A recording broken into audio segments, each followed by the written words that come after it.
Hi, hello, vanakkam, and welcome back to yet another episode on your favorite Little Slaw YouTube channel. So today in this video, we're going to see about a Kubernetes deployment through YAML. So it's going to be very interesting, and here we're going to see about how to uh, how to use an YAML file to create a web deployment, and I'm going to show you about what is a replica set and everything. So this is me, Vasan Shanmugam. I welcome you all to our Little Slaw YouTube channel. And before we move on to this code, the YAML code, let me explain you what is a deployment. So a deployment is like a kind of a supervisor. So he tells that if your application should look like how many copies, like how many pods you want, and what containers to run, and Kubernetes make sure it always matches that state, which is like it gives the number of pods and which container to run. So it automatically handles the scaling and it restarts the crashed pods and rolling updates. Right. So let's go to the code now. So vi web.yaml. So this here is the code, and I'll explain you very clearly line by line. So the very first line, that is API version apps v1, and this tells Kubernetes that which version of the API this config is using. So yeah, in fact, every Kubernetes works along with the APIs, and this API works with the version 1, the v1, and the kind is deployment, which means we are creating a deployment object. And the third line, which you could see here, is the metadata. This metadata contains the name of the deployment, which is in this case, it's simply web. So the name of this metadata is web, and this name is how we will refer to it later. And then in line 5, the spec, the replicas is 3. So this means we want 3 pods to be running at all times. And if one goes down, Kubernetes brings it back automatically.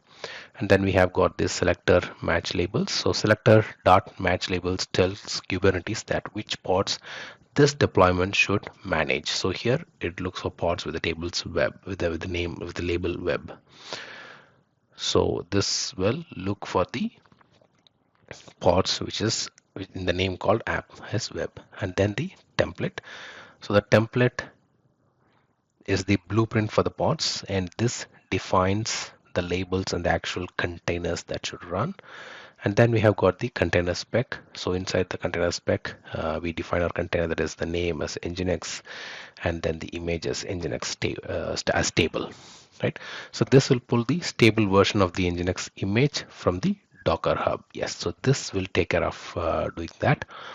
And then finally, we apply the YAML. And for that, let me go back, press escape, uh, enter colon, and WQ will take me to this main screen. And here, if I type kubectl apply -f and then web.yaml.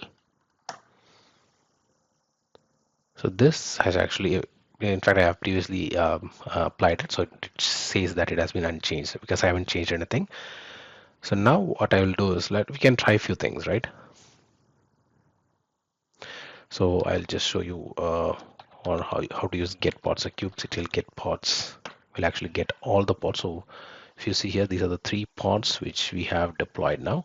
Since we have used 3 replica sets, we could see 3 items in here. And if I just want to see only the web related pods, I have typed kubectl get pods -l, and the app is web. So now I could see the pods which are related to my application. In case if I want to scale up my pods, so I can do it through this imperative statement, that is kubectl scale deployment web replicas equal to 5. So I can either do it through the code, through the YAML code, or I can do it here as well. So I have 2 options to do it. So if I run the code again, that is kubectl get pods -l app equals web. So now we can see we have got 5 pods that is running now. So by doing this, this is another imperative way where we can add the pods to uh, the application. And now, so far we have deployed the first one, that is the web, the deployment, and the next one is going to be more interesting. So now in this section of the video, we'll dive into the Kubernetes stateful set and headless services using an Nginx example. And if you're wondering what makes a stateful set different from deployments, I'll show you what's the difference between a headless service is, and you are in the right place. So let me explain you. So let me first go to the code, vi legacy.yaml.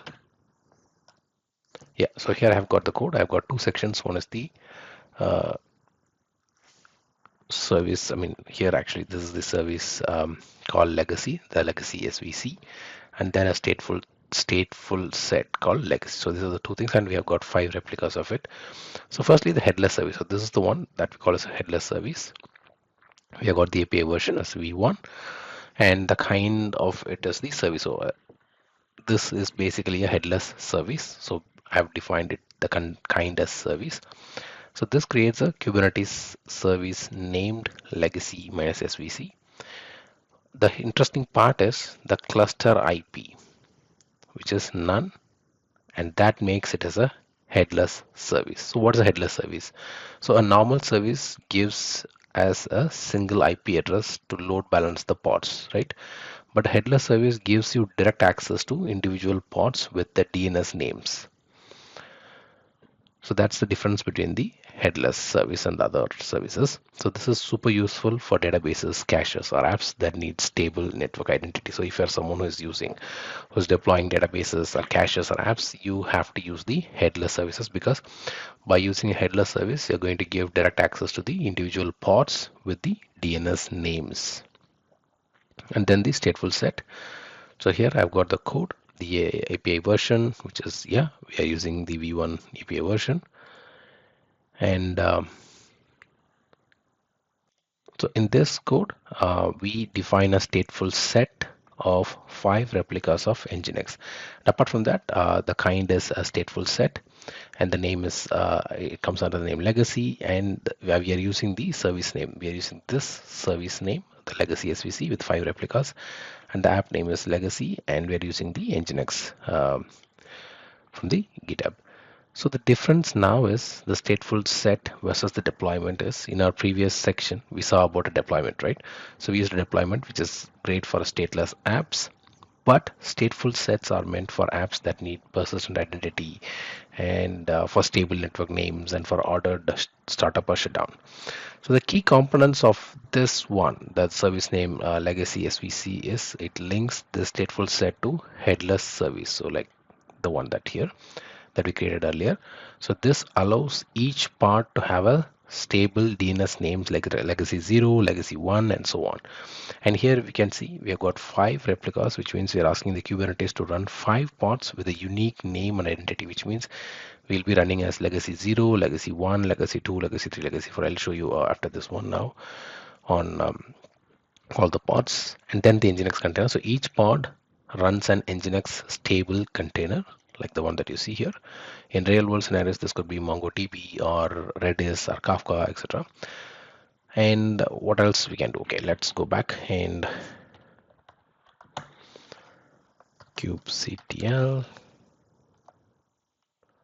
apply -f legacy.yaml to apply this code. So since I already configured it, yep, it's been done. And now let me do a quick kubectl get pods -l.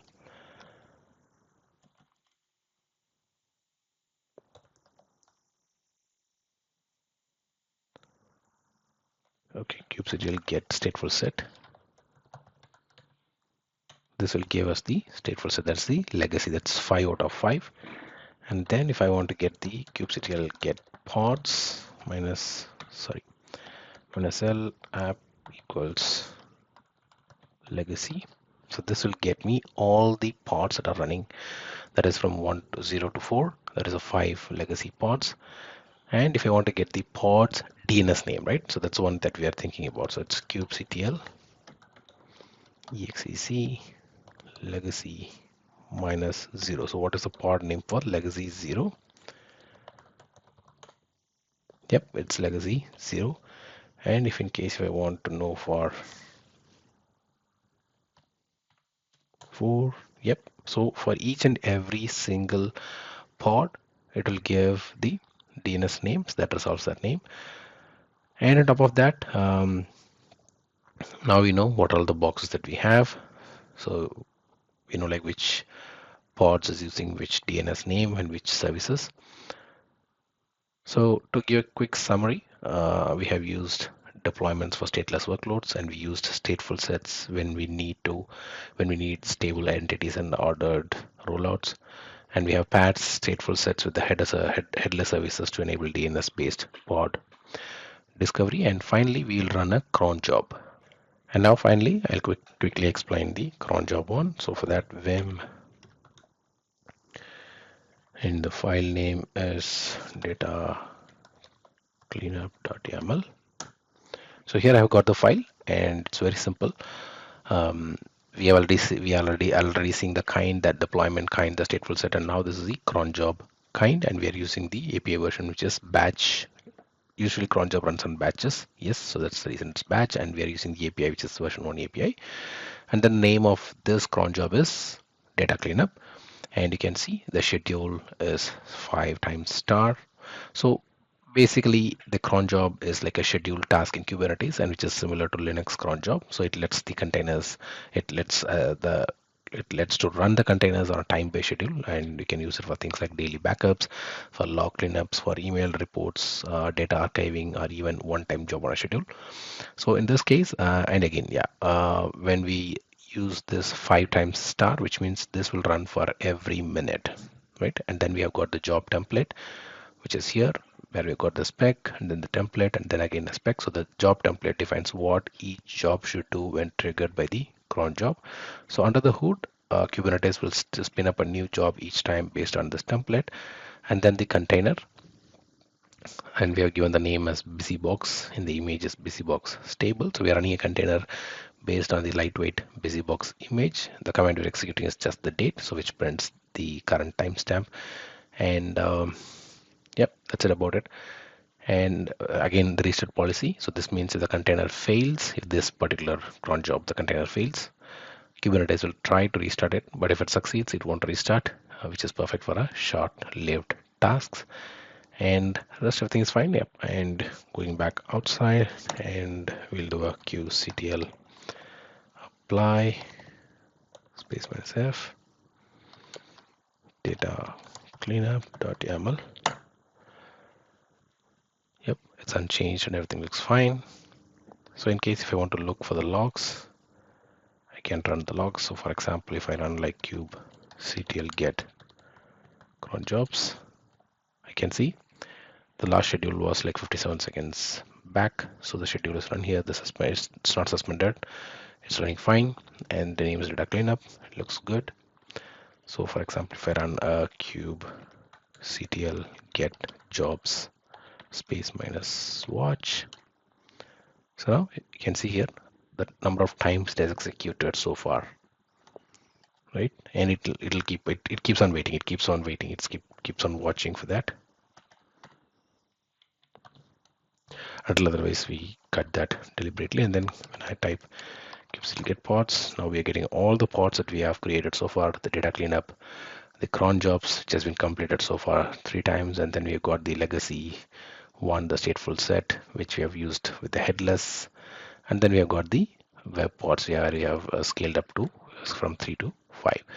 So with that, I come to the end of this video, and I believe you would have definitely learned a lot of new things from this video. In case if you have any doubts or any queries in terms of Kubernetes or pods or anything, please reach out to me in my DM. Thank you so much, and see you all in my next video. Until then, it's bye bye from Shanmugam and your favorite Little Slaw YouTube channel. Take care and bye bye.